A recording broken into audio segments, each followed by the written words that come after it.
मुंबई के मुंब्रा में हुए ट्रेन हादसे में 34 वर्षीय रेलवे पुलिस कांस्टेबल समेत 4 लोगों की मौत। सोमवार सुबह दीवा मुंब्रा स्टेशनों के बीच भीड़ और अफरा तफरी के चलते फुटबॉल पर खड़े यात्री गिर पड़े, जिससे यह दर्दनाक हादसा हुआ।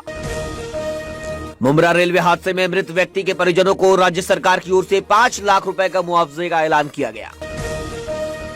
इंसान की जान की कोई कीमत नहीं, लोकल ट्रेन हादसे को लेकर भड़के राज ठाकरे, महायुति की प्लानिंग पर उठाया सवाल। महाराष्ट्र मुंबई में 14 जून तक तापमान में वृद्धि के साथ साथ कुछ स्थानों पर गरज के साथ भारी बारिश की संभावना जताई गई।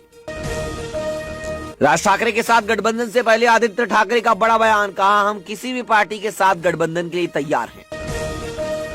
ठाणे लोकल ट्रेन हादसे पर आदित्य ठाकरे ने केंद्रीय मंत्री अश्विनी वैष्णव को घेरा और उन्हें रील मंत्री करार दिया। वहीं विधानसभा अध्यक्ष राहुल नार्वेकर ने इसे दुर्भाग्यपूर्ण बताया और कड़ी सरकारी कार्रवाई का आश्वासन दिया।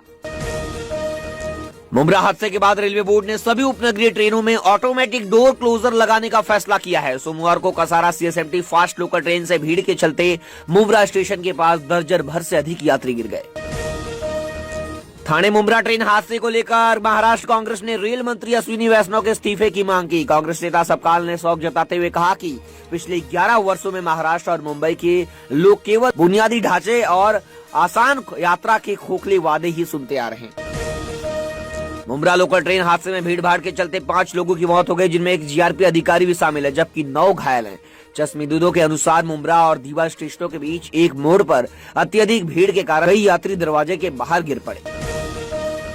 वहीं मुंब्रा हादसे के बाद रेलवे का बड़ा फैसला, रेलवे ने कहा नई और पुरानी AC लोकल ट्रेनों में ऑटोमेटिक डोर क्लोजिंग सिस्टम सहित 3 उपाय लागू किए जाएंगे। अब महाराष्ट्र के ठाणे में लोकल ट्रेन हादसे के बाद राहुल गांधी ने केंद्र सरकार पर निशाना साधते हुए कहा मोदी सरकार 2047 के सपने बेच रही है, लेकिन वर्तमान की अनदेखी कर रही है। इस हादसे में 4 यात्रियों की मौत और 6 घायल हुए थे।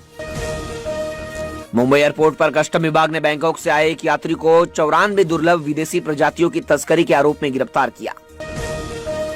दिल्ली की एक अदालत ने 26/11 मुंबई आतंकी हमले के आरोपी तहुर राणा को परिवार से एक बार फोन पर बात करने की अनुमति दी। ठाणे लोकल ट्रेन हादसे पर मुख्यमंत्री देवेंद्र फडणवीस और उप मुख्यमंत्री एकनाथ शिंदे व अजीत पवार ने शोक जताया और जांच का आश्वासन दिया। हादसा दीवा और मुंब्रा स्टेशनों के बीच हुआ। POP मूर्तियों पर प्रतिबंध हटाने के बाद CPCB ने उच्च न्यायालय का दरवाजा खटखटाया। उसने स्पष्ट किया कि POP पर बनाए गए दिशा निर्देश केवल सुझावात्मक है, जबकि विसर्जन को लेकर मामला राज्य सरकार की अदालत में लंबित है। बारिश से जलमग्न हुई सड़कों को देखते हुए विधायक रोहित पवार ने हिंजेवाड़ी IT पार्क में जल परिवहन शुरू करने की अनोखी मांग की। उन्होंने कहा अब हिंजेवाड़ी IT पार्क नहीं वाटर पार्क बन गया है। BMC ने एक हत्या के बाद फ्लाईओवर के नीचे रहने वालों पर कार्रवाई शुरू कर दी है। सोमवार सुबह से पुलिस सुरक्षा में वे घरों को हटाने का अभियान चलाया गया, जो पूरे दिन जारी रहा। सोना 1281 रुपए गिरकर 95,864 रुपए प्रति 10 ग्राम पर आया, जबकि चांदी 1 लाख के पार पहुंची। सेंसेक्स 256 अंक बढ़त के साथ 82,445 पर बंद हुआ, जबकि निफ्टी में भी 100 अंक की तेजी देखने को मिली। फाइनेंस और बैंकिंग सेक्टर्स में शेयरों में मजबूती देखने को मिली। AC लोकल में बिन टिकट यात्रियों पर शिकंजा कसने के लिए स्पेशल स्क्वाड पहुंची। 2 महीने में 10,300 बिना टिकट यात्री पकड़े गए।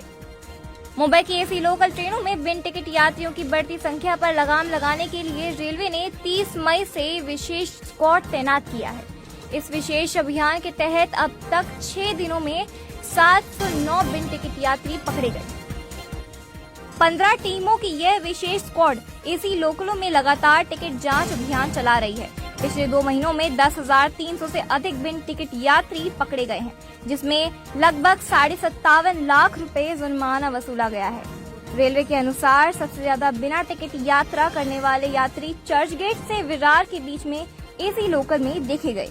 109 केसों के साथ चर्च गेट स्टेशन सबसे ऊपर रहा। अभियान के तहत 1446 मामलों में जुर्माना वसूला गया है और 21 यात्रियों के खिलाफ मामला दर्ज किया गया है।